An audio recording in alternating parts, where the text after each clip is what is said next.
nu shabranu lichvoidoi de hifti lo nu minatoyim de nosalanu toira semes ay borgo ay en lo que nu shabranu lichvoidoi oy de hifti lo nu minatoyim.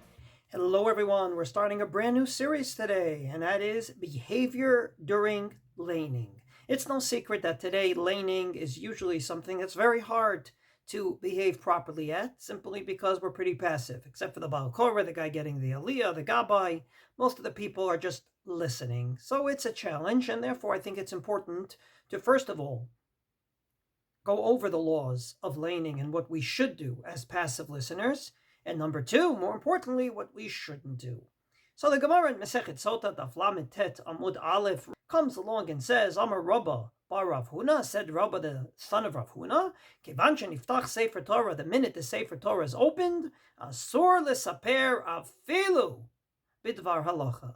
You're not allowed to talk, even in learning. You're not allowed to tell someone a chiddush in Torah once the Torah is opened. And the Gemara brings two different psukim. Rabba the son of Rav Huna brought a pasuk regarding the first day the second Beis Hamikdash was opened by Nehemiah and Ezra. So in Sefer Nehemiah it says that on the first day, which was Rosh Hashanah, they read the Torah. Ukefotcho, when they opened the Torah, amdu kol ha'am, everyone stood. And the Gemara says, en amida ela shtika, doesn't mean they stood, but rather they were quiet. So the minute they opened the Torah, the Jewish people were quiet, and that is the source to be quiet when you lain. On the other hand, Rav Zera and Rav Chisda say that's not the pasuk. Same scenario. First day the second Beis Hamikdash was open, Rosh Hashanah.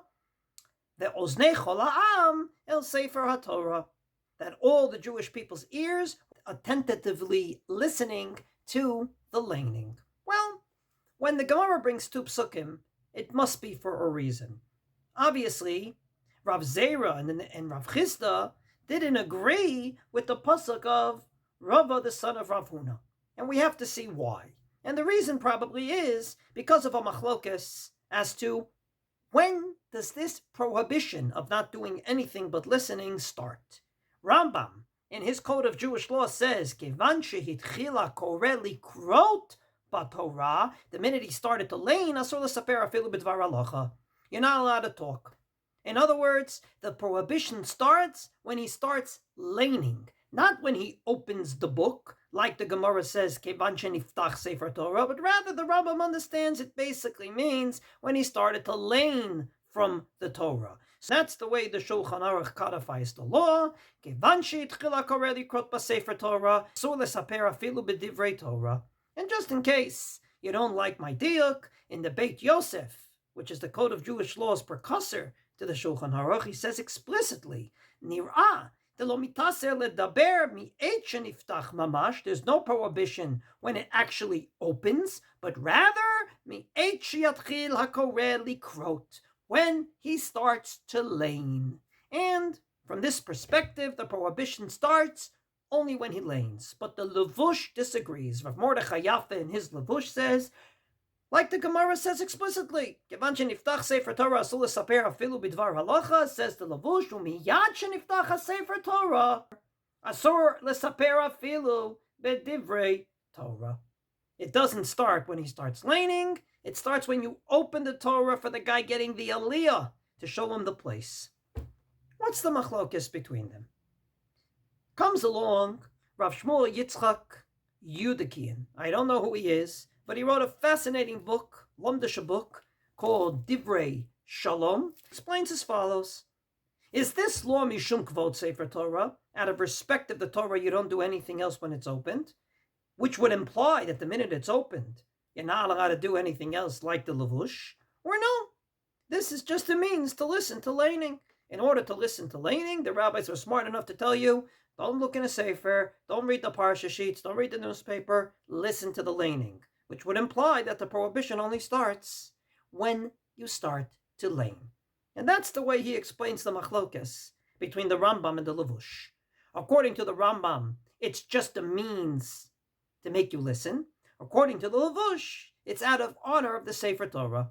Therefore, the Levush puts back the prohibition to when you open the Torah out of respect for the open Torah, you do nothing else. And the Rambam starts it when you start laning, because it's just a means to listen to laning. In my opinion, this probably goes to the very crux as to why we lain at all. What's the point of laning? Why is it that our sages in Masechet Bava Kama Daf Pei Bet said, you lain every 3 days? Comes along some and say, it's a means to learn Torah. And others say no, it's a reenactment of the Sinai experience, as is Hakel. And this has 2 ramifications to it. Number 1, the Mordechai brings the minhag of his Rebbe, the Maharam, that would stand during Kriyas HaTorah. Now the Shulchan Aruch, Code of Jewish Law, Rav Yosef Karel says, Ein tzarich lamod me'umad be'eit shekorin b'Torah. You don't have to stand. But the Ramah says, V'yesh machmirin v'omdim v'chen asam aram. What's the machlokas between them? As I've explained many times, according to the Shulchan Aruch, laning is a learning experience. We usually sit down now when we learn, so therefore you sit down during laning. But according to the Maharam, maybe it's a chumrah to stand because it's a reenactment of the Sinai experience. And around Har Sinai, everyone stood, and that's the way the Bach explains. The Bach explains the minhag of the Maharam, because kivan shetzarich kol adam ladot da'ato k'sheshomea hakriya mipi hakore ki ilu kibla b'oto shah mihar Sinai. When you hear the laning, you have to think you're standing at Har Sinai. And at Har Sinai, he says, everyone stood. In my opinion, this is the machlokas regarding our issue. If you say it's just a learning experience, then when the learning starts, namely when the laner starts to lain, that's when the prohibition starts. But if you say no, it's a reenactment of the Sinai experience, then the prohibition would start earlier. It would start when you open the Torah, because that's when the Mamad Har Sinai experience started. And therefore, the whole thing starts when you open the Torah, not necessarily when he starts to read the words. This would explain the 2 psukim we started with.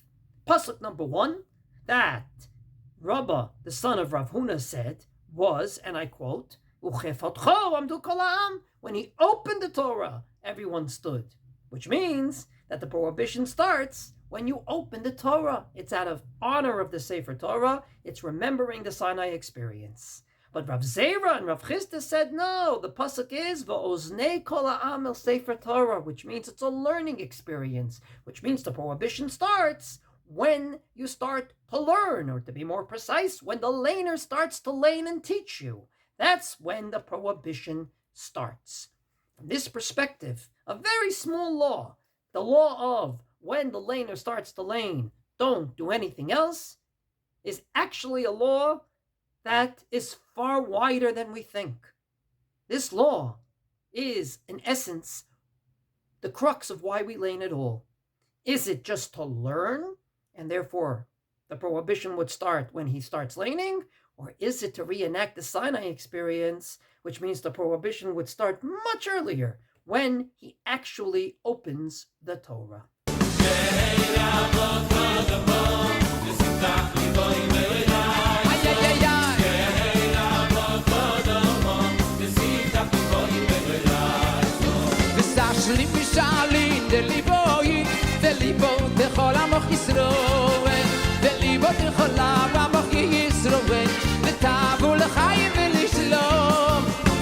Schlimm nicht